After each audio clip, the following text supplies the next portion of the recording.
Hi everyone, thanks so much for watching. March is one of the biggest planting months of the year, but many gardeners plant the wrong crops for their climates, and it sets you back weeks. Now, what you plant right now in March depends entirely on where you live. In this video, I'll show you exactly what to plant in March, whether you're a northern gardener, mid-zone gardener, or a southern gardener like me here in Southern California. And at the end of the video, I'm also going to show you exactly how I'm planting my new raised bed here behind me, using a simple layout that keeps plants from shading each other out, because that one planting mistake can cut your harvest in half. Let's get going. Let's start with you northern gardeners first. Now, if you're a northern gardener, you'll usually have your last frost between May and early June. But now in March, the soil is still cold, often under 50 degrees, and sometimes you're still getting snow. What a pain, right? I know you're really sick of that snow. But because of that, you might assume that March is way too early to plant anything. But that's actually one of the biggest spring gardening myths for northern gardeners. There are actually quite a few crops that love cold soil. And I bet you've got to be relieved to hear that. If the soil is thawed out, not frozen, and not soggy, you can plant these crops. So let's start with one of the fastest crops you can grow in early spring, and that is radishes. Now, they're often ready to harvest in about 25 to 30 days. Cold spring weather actually keeps the flavor mild and crisp instead of super spicy. Now, they're also great early confidence builders and great for kids to plant because they grow so fast and they're so easy to grow. Another root crop that grows beautifully in cold soil is carrots. Now, carrots take a little patience to sprout, but they grow really well in cool spring soil. And there's nothing better than pulling a fresh carrot straight out of the garden. And another easy root crop for early spring is beets. Now, beets are great because you actually get two harvests. You can harvest the leafy greens first and then the roots later. And they grow especially well in cool spring weather. So for your northern gardeners, get your root vegetables planted this month. They'll give you some of the first harvests of the spring. If you want to grow the exact varieties I like to grow, many of them are in my seed collections, which are all 50% off right now with the code CG50 through Tuesday, March 10th. I want to let you know, no AI here, but a real garden and a real camera guy. Now, if you're more of a salad grower, this next group is where things really get fun. If your soil is just barely workable, baby greens are another great place to start, and this is where the garden really starts to feed you. Many of them grow quickly enough that you can start harvesting baby greens in just a few weeks. One of the fastest greens you can grow is arugula. It grows incredibly fast. You can often start harvesting baby leaves in about 3 weeks. Another group that thrives in cool weather and is a quick grower is mustard greens. Mustard greens grow beautifully in cool temperatures and add great flavor to salads and stir fries. Some varieties grow upright like red mustard greens, while others form beautiful compact rosettes like these tatsoi mustard greens. Either way, they're very productive early in the season. Now, another classic cool weather green and one of my very favorites is spinach. It's one of the toughest greens in the garden. Snow doesn't bother spinach, but heat does. So cool weather actually makes the leaves sweeter and more tender, but it bolts very quickly in the heat. And if you want a green that keeps producing for months, kale is a great choice. It's incredibly hardy. Once it gets established, it handles frost like a champ and keeps producing for months because it also does well in the summer heat. But there's another classic cool season crop that practically defines the spring garden, and that is peas. Now, peas love cool soil and can be planted as soon as your soil is workable. You want to plant peas about 1 inch deep. Give them something to climb on right away because it's much easier to install your trellis when you plant than later once your peas are growing. Now, super sugar snap peas are one of my absolute favorite spring garden snacks, and they have great disease resistance too. They're so sweet and tasty, and they rarely make it inside the house here in our garden. I always end up eating half of them right in the garden. Now, while your peas are climbing up your trellis, another crop that does really well planted in the early spring are onions. Onions are very cold tolerant. Plant your bulbing onion transplants once the soil is workable. Are you hearing that common theme here? Onions spend the spring building strong roots underground and leaves before forming bulbs later on in the season for beautiful harvests midsummer. Now, bunching onions are especially easy to direct seed and grow very well in almost any climate. And there are also a few herbs that grow beautifully in these early spring conditions. Herbs like dill, chives, caraway tolerate cool weather and are easy to grow from seed. They're perfect to grow in raised beds or in containers, like these self-watering containers from Garden Your Way. Keeps them close to the house so you can pop outside for quick snipping into your recipes. And if you ever need help figuring out what to plant and when, our garden planner makes that really simple.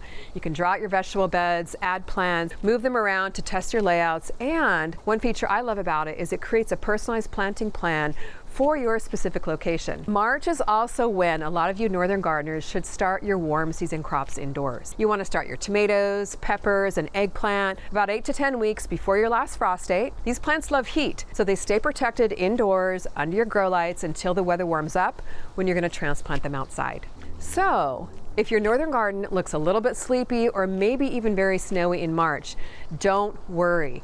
Cold spring gardens can still grow a lot of food if you plant the right crops. Next up is you mid-zone gardeners. If you're a mid-zone gardener, your last frost is usually in April or early May. And this is where spring planting really starts to take off. The soil is warming up, but frost is still possible for you mid-zone gardeners. This makes the perfect time to focus on cool season crops. And the good news is you can plant everything we just talked about for northern gardeners, plus a few more crops as the soil warms. And southern gardeners, don't go anywhere, because in just a minute, I'll show you what you should be planting this month before it starts getting too hot in your area. Now, leafy greens are one of the easiest crops for mid-zone gardeners to direct seed right now. Lettuce, endive, and Swiss chard are leafy greens that germinate well once soil temperatures reach about 50 degrees and grow beautifully right now in the cool spring weather. Many can also be harvested as baby leaves, which keeps the plant producing for quite a long time. Another group of vegetables that really grows well in cool spring weather in mid-zones are the Brassicas family. This includes crops like broccoli, cabbage, cauliflower, and Brussels sprouts. Now, here's a quick growing tip about the Brassicas. I like choosing smaller, quicker to harvest varieties because many traditional Brassicas can take 80 to 100 days to mature. The smaller varieties often mature in about 55 to 70 days, which means that you can harvest before summer heat kicks in. Now, most gardeners also get the best results starting Brassicas indoors about 6 weeks before the last frost date, and then transplanting the seedlings once your soil temperature is about 50 degrees. They handle light frost really well, which makes them very forgiving for spring crops. Now, some of my favorite compact varieties are DeCisco broccoli, igloo cauliflower, Michelini pak choi cabbage, which are all in my fall garden seed collection, but can actually also be planted in cooler early spring temperatures. Now, you mid-zone gardeners should also be starting warm season crops indoors right now, so they're ready to go outside after the last frost. And believe me, you're going to be very glad you took the time to do this month, because it will be warming up in about 8 weeks. Most of these plants need about 6 to 8 weeks of indoor growing time under grow lights. Tomatoes, peppers, eggplant, and warm season herbs like basil can all be started indoors this month. Quick note about cucurbits, things like cucumbers, squash, melons, and pumpkins. Unlike tomatoes and peppers, these plants grow very fast and don't always transplant well. So, if you start them indoors, don't start them more than about 3 to 4 weeks before your last frost date. If you start them too early, they can get root bound in their seed starting cells and stressed out before they ever make it outside. And here's a mistake a lot of gardeners make: planting cucurbits in cold soil. And I've made this mistake many times myself, more than once. They really want nice warm soil to take off. And in many gardens, it's actually easier to direct sow cucurbits once the soil does warm up, probably in April or May for your mid-zone gardeners. Quick rule of thumb: if your soil temperature is around 50 degrees, cool season crops can go in the garden. But warm season crops should stay protected indoors until frost has passed. So for you mid-zone gardeners, make sure you get some of these crops planted this month so that you can start putting some food on your table directly from the garden. While you northern and mid-zone gardeners are just getting started with your cool season crops, you southern gardeners are already transitioning into warm season planting. Now, most southern gardeners have very little frost left by March, and soil temperatures are warming quickly. This is really your prime time planting window before the intense summer heat arrives. Southern gardeners, you know this feeling. Spring moves fast, and if you wait too long to get your plants in, the summer heat catches up with you. Now, you can start planting many warm season crops right now: tomatoes, peppers, cucumbers, beans, squash, corn, eggplant. These crops love love warm soil, and they love the warm nights in the 60s. And once the weather warms, they take off quickly. If your nighttime temperatures, though, are still dipping into the 40s, your seeds or plants may just sit in the soil and do nothing. If your weather is still bouncing around, which is very common for March, it's perfectly fine to wait another week or two before planting your warm season crops outside. And row covers can really help protect your plants on cooler nights, so make sure you keep those handy. Now, another shift happening right now is that your cool season vegetable window is starting to close. Your crops like your lettuce and your spinach, your greens and your brassicas will start bolting as temperatures warm up, and many of mine have already started doing that. The southern gardeners are often harvesting the last of them and switching over to warm season planting this month. And that's exactly what we're going to do right now in this new raised bed.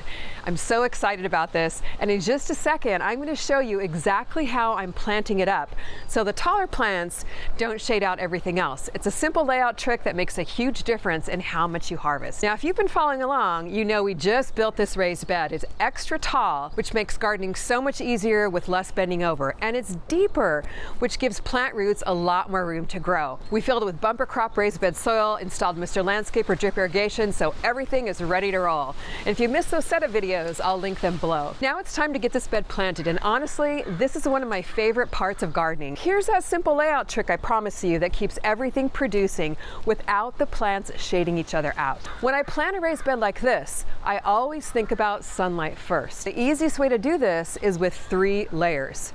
You put the thrillers in the back, the fillers in the middle, and the spillers around the edges. That way, the tall plants don't shade the smaller plants and the whole bed stays productive. The first plant going in, here we go guys, is cucumbers. Now these are the thrillers, the tall plants. So they go towards the back of the bed where they won't shade everything else. I'm planting one of my very favorite varieties, Diva cucumbers, and they're going to grow right up this Garden Your Way arch trellis. Now we do use a lot of Garden Your Way tools and supplies out here in our raised beds and container gardens. I really like this arch because it's tall, sturdy, and gives the plants plenty of height to climb.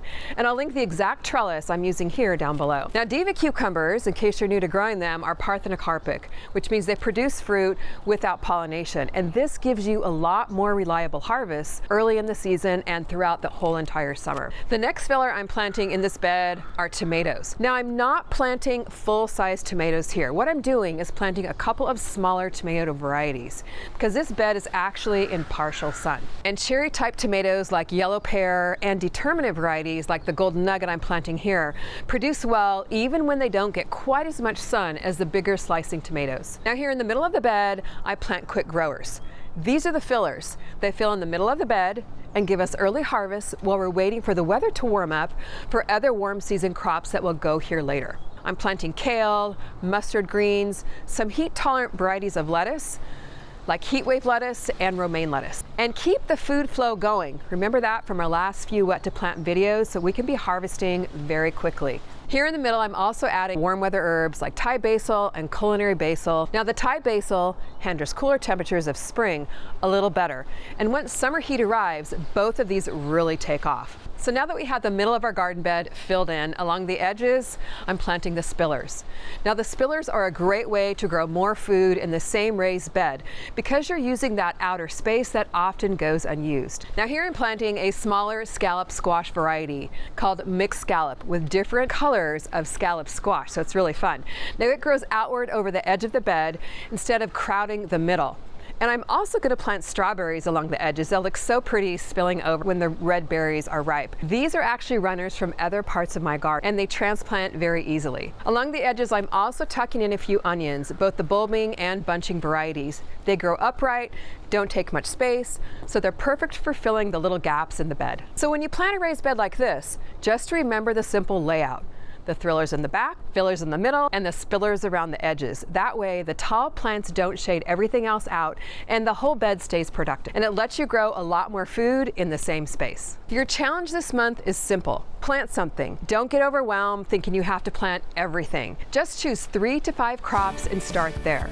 Because the gardeners who harvest the most are the ones who actually get started and get things growing.